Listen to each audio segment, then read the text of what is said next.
Still having so much fun. And thank you guys for following along with our stories, because I am doing really good at doing stories. And we just want to do another podcast because we put questions out there and people ask some questions. We had a lot of questions. I'm surprised. I know. Do you think people are listening? I think you like us. I like us. I do too.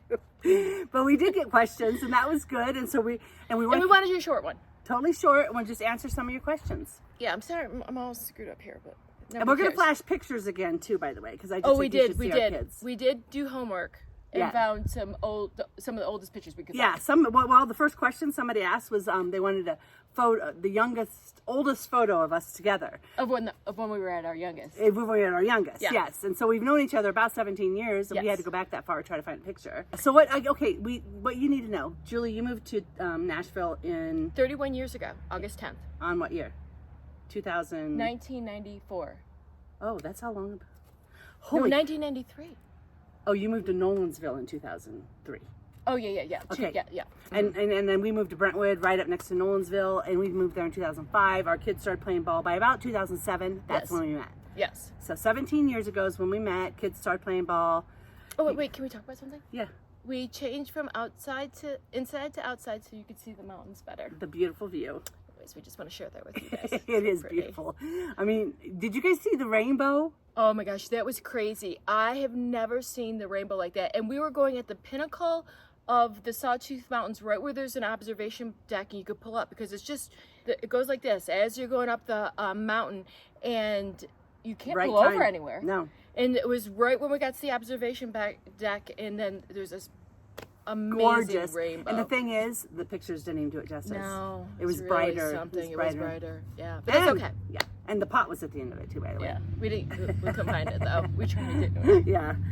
Okay, so anyway, we've known each other that long, 17 years. We did find a few photos from probably 909. Yeah. The one we found. So maybe about 15 years ago. And boy, we look younger. We do look younger. We were cute. We never were very... Do you think you were cute? No. I didn't think I was that cute. Because you know what? I've always been like, I'll take a picture, like a family picture, when I lose a few pounds. That's always been my thing. She knows that. She knows it. All right. So first question. Somebody asked for some advice from us, wisdom advice, for how we deal as women with the change in energy as we age. Okay. So I'm 54 and you're... Gonna be 60. Yes. Next month. And that's a very good question. I actually am on bioidentical hormones. I've been going to a... Oh, geez. Yeah. Yeah. I've been going to... She's done... Okay. Yes. Probably she's done everything right, and I've done... No, I don't know. Yeah. But I do use it. I don't know how much they're helping. I do feel good, and I have energy, but... But she eats right and exercises as well. I do. But I will say, because I've been on them for so long, I mean, actually, since my late 30s, probably. Probably actually, right when I kind of started needing them, I jumped on that train. And so I feel pretty good. But now, my testosterone goes down, and all of my hormones change all the time. So twice a year, I go and get my blood drawn, and then he adjusts my hormones to it. I just take I don't do any shots. I just take it's a subliminal. It's just once a day. So really, the thing is, we are yin and yang. We are totally opposite. So she chose that route. Exercise, eat right, and do this hormone thing. Yeah. I totally don't exercise. We've already been through that. I miss most days of that. And I don't eat right.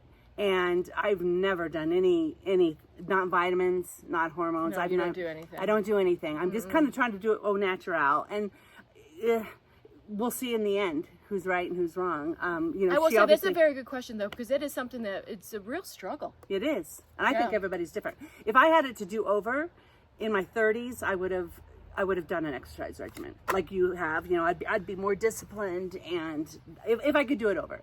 But, I could have done it then. I didn't do it. So probably. Or you could do it now.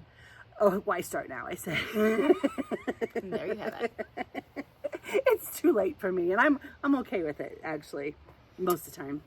Okay. Very good question. It was a really good question. How long has our friendship been? We already did that, 17 years. And how do you keep it alive? Because we live apart. Yeah. We live an hour and a half apart. So originally we were 5 minutes apart. Yes. And we used to, when we were close like that, we used to hang out quite a bit. And then every Friday night, I invited myself over with Gary and the boys, and I would cook dinner at Rhonda's house. They would just show up randomly. We would show up, but we showed up with food.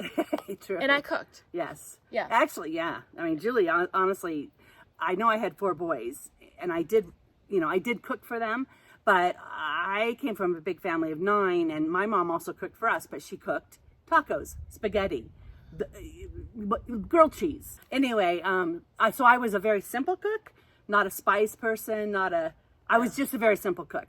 And then Julie taught me how to spice things up a bit. So, but that's how we started. So then then she moved to Knoxville. Mm-hmm. And which was a couple hours away. Yeah, but we used to do a lot of trips together. We would go to Asheville. We would go to the Bahamas. Yeah. We would do duck hunting trips together. Duck hunting every year. Mm-hmm. Yeah, and so we always got together doing those type of things, and then we talk on the phone quite a bit. Yes, every day, and we play Wordle. Yes, and we always we play Wordle and Wordle. But that's new. Yeah. Okay. And then I moved closer to her. Now we're only an hour and a half away, but we still just get together, and the kids. We're having weddings now and birthdays and grandkids. If it's been too long, we say, okay, we need to get together and have just like dinner. A night. Yeah. Yeah. Mm-hmm. So that's how it's. And probably we've stayed friends because we do live a little bit apart. No. Yeah, I think. Why would you say that? Honey, I think if we were together every day, I would drive her crazy. No. First of all, we're so different. You like to exercise. I hate to exercise. But that's why we get along. I know, but if we lived next door, you'd be like, you want to go for a ride? No, I wouldn't. But anyways, how did you feed your family of 4? There's a lot of people.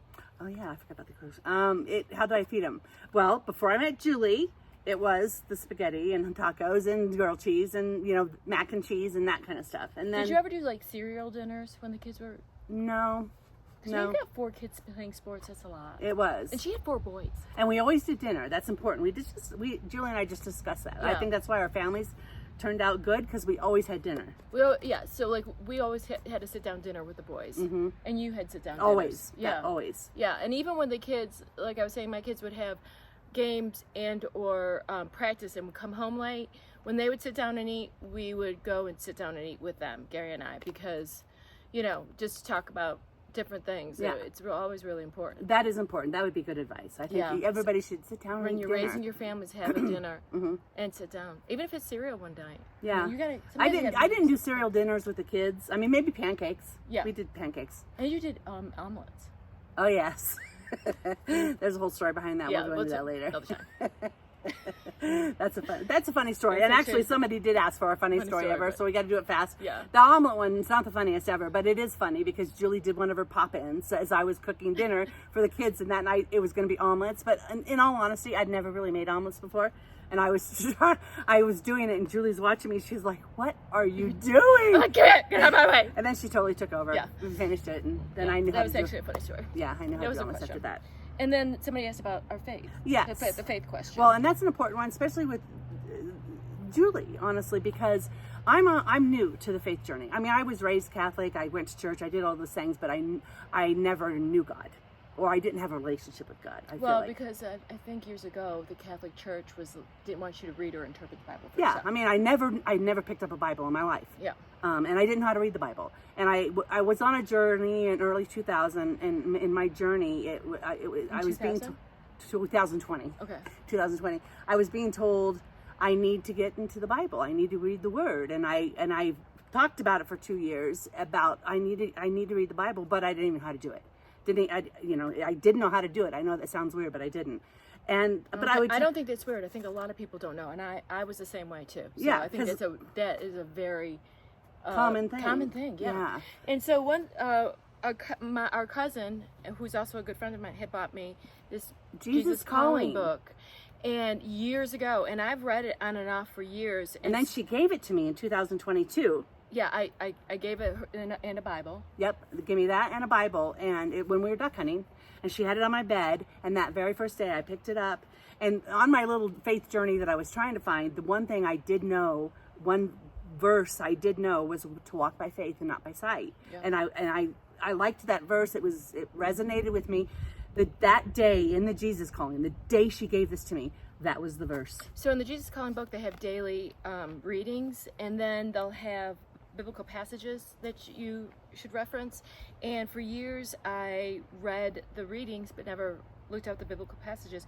And so then Rhonda kept on telling me, read the passage. We're supposed to be in the Bible. You're supposed to be in the Bible. Read the Bible. And I did. I started looking up the passages, and it really has helped. Totally. Yeah. And I gotta tell you what, Riley, when he was at a struggle point in his life a couple years ago, I told him, I didn't buy it for him, but I said, you got to get the Jesus Calling. And he did. And that's what made a difference in Riley's life. Yeah. That was the beginning of his journey. It's anyway. funny how one little thing can. I know. We got to go, but we're going to be back again because we're here for another 5 days. Oh my gosh, are we? Yes. So we're going to do it again because we had more questions than we could answer. And you know what? We'll send us more questions. Yeah, we love that. And Mama knows best. Mama knows best. Mama knows everything. You do. Boo.